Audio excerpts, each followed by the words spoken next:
As pinturas da Capela do Bom Jesus do Matozinhos, na cidade do Cerro, impressionam pela perfeição, pelas cores exaltadas do rococó, mas acima de tudo pela apresentação dos 4 evangelistas, o que na chamada tradição dos pintores cristãos nós denominamos de tetramorfos, ou seja, as 4 formas em que os animais e seres alados aparecem ao lado dos evangelistas.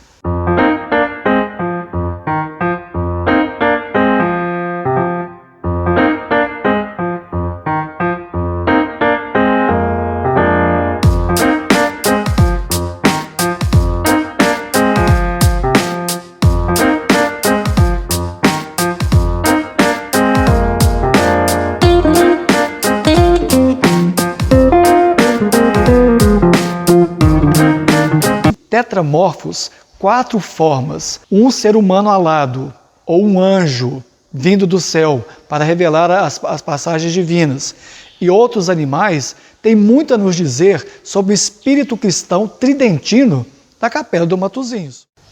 O evangelista Marcos normalmente é apresentado como a figura do leão.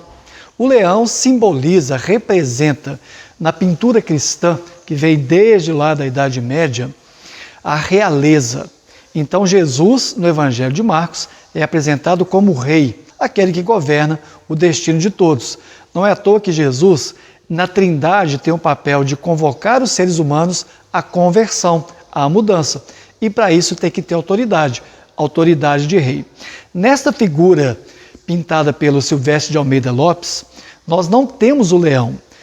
Pode ser que tenha sido removido ou que a figura alada que aparece ao lado represente de fato tetramorfos, que são as figuras que revelam para os evangelistas aquilo que eles devem escrever sobre o Rei dos Reis, que no caso é Jesus de Nazaré.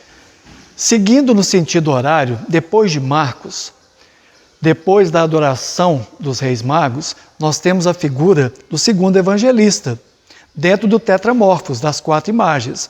Esse evangelista é Mateus, porque ao lado dele aparece um homem, a figura de um homem alado.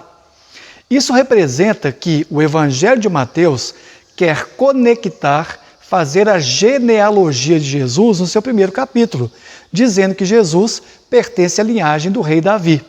Essa busca pela genealogia do homem representa então que Mateus se conecta à figura daquele que está dizendo: Jesus é homem, é humano, tem uma árvore genealógica, mas ao mesmo tempo ele é Deus. Ele pertence à divindade, pertence à Trindade. É nesse jogo entre o mundo espiritual e o mundo material que as figuras são representadas. Esse homem alado é a figura que representa Mateus. Mateus conecta Jesus aos homens, através de uma árvore genealógica, mas também conecta Jesus aos céus, porque o homem que está do lado de Mateus tem asas, e quem tem asa é anjo. Lucas é apresentado como pintor e ele está pintando um estandarte arvorado de Nossa Senhora. Esta mesma Nossa Senhora que aparece na imagem ao lado, que é a imagem típica do presépio do nascimento de Jesus. Segundo a tradição cristã, o evangelista Lucas teria fugido, juntamente com Maria de Nazaré, para uma cidade distante de Jerusalém, onde seu filho havia sido assassinado pelo Império Romano, exatamente para preservar a sua vida.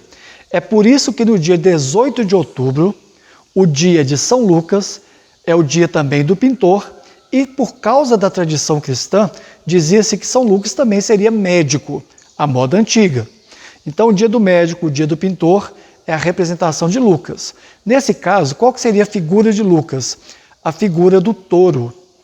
O touro aparece no Evangelho de Lucas especialmente como um animal de sacrifício. Lucas evoca a figura de Zacarias, tio de Jesus de Nazaré e pai de João Batista, aquele que vai anunciar no deserto que Jesus era o Salvador e por isso vai perder a sua vida. O touro normalmente é ligado ao holocausto. O touro normalmente é ligado à imagem daquele que vai ser sacrificado para o bem da comunidade. Essa então seria a representação do tetramorfos, da figura tetramorfos de Lucas. Lucas aparece aqui como uma possível representação também do próprio Silvestre de Almeida Lopes, que era pintor. Nós sabemos que Silvestre de Almeida Lopes era crioulo, nascido no Arraial do Tijuco.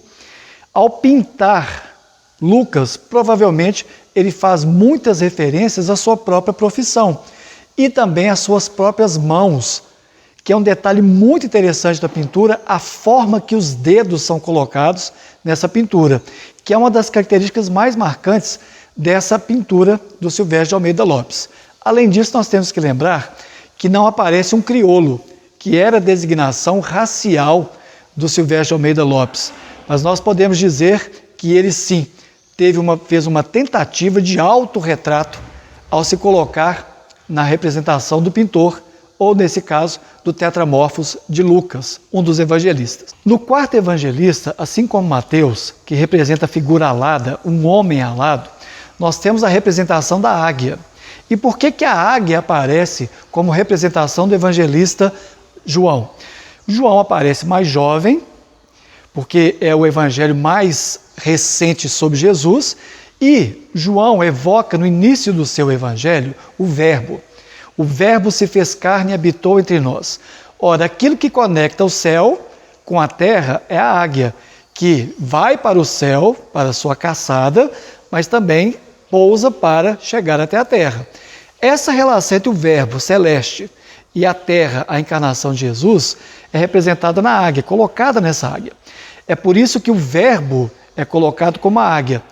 A tetramorfos águia aparece não por acaso. É a representação do Verbo. Isso quer dizer que esses evangelistas todos receberam um animal, uma forma que os representa, para caracterizar o início dos seus evangelhos. Veja que nós estamos falando aqui de uma pintura na Capela do Bom Jesus do Matozinhos, que nos remete a uma relação intrínseca, colonial, rococó, entre o céu e a terra, entre as luzes do céu e as trevas da terra. Quem é que ilumina o homem na sua caminhada? Os evangelistas, com as suas formas extremamente complexas, que têm ligação com a Idade Média, que têm ligação com os primeiros cristãos, mas que, acima de tudo, têm ligação com as palavras de Zacarias e a profecia do Apocalipse, ou livro da Revelação de João. Os evangelistas da Capela do Matozinhos do Cerro contemplam, olham para duas passagens. A primeira é a adoração dos reis magos. Nesse caso, Jesus, no colo de Maria de Nazaré, recebe o ouro, incenso e mirra. E lá no alto nós temos a estrela de Belém, a estrela que representa o caminho que deveria ser seguido para que esses reis chegassem até Jesus, que seria o Rei dos Reis. É uma imagem extremamente colonial, presepial, própria dos presépios que até hoje adornam muitas casas e a própria igreja durante a época do Natal.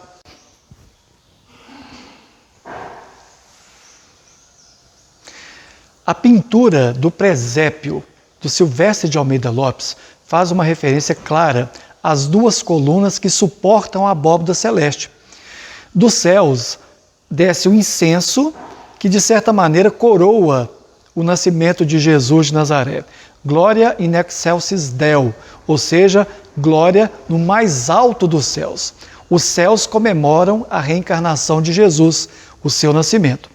Muitos detalhes importantes nessa pintura, além das duas colunas, que também aparecem sempre nos altares mores das capelas e matrizes coloniais, é a colocação dos raios ou do raiado, que ultrapassa toda a pintura. E esse é um detalhe muito interessante e que dá uma harmonia excepcional à pintura, porque transmite uma sensação de leveza e de conexão profunda entre a terra e o céu, entre aquilo que é divino e entre aquilo que é humano. É assim que nós vimos que, na Capela do Bom Jesus do Matozinhos, as pinturas tetramórficas mostram muito mais detalhes sobre a vida de Jesus do que nós pensamos. O objetivo do pintor era esse: reproduzir um catecismo, uma catequese nas paredes da igreja, para que os fiéis pudessem ver e imaginar as cenas que o padre dizia durante o seu sermão e durante toda a missa. Ficou curioso para entender mais sobre esse universo? Venha visitar a Capela do Bom Jesus no Cerro. Vale a pena a visita e você pode contar com o apoio da Associação dos Condutores de Turismo, a Contur. Fique por dentro do horário e prepare-se para conhecer uma das mais importantes obras, uma das mais importantes pinturas coloniais do Brasil e do mundo.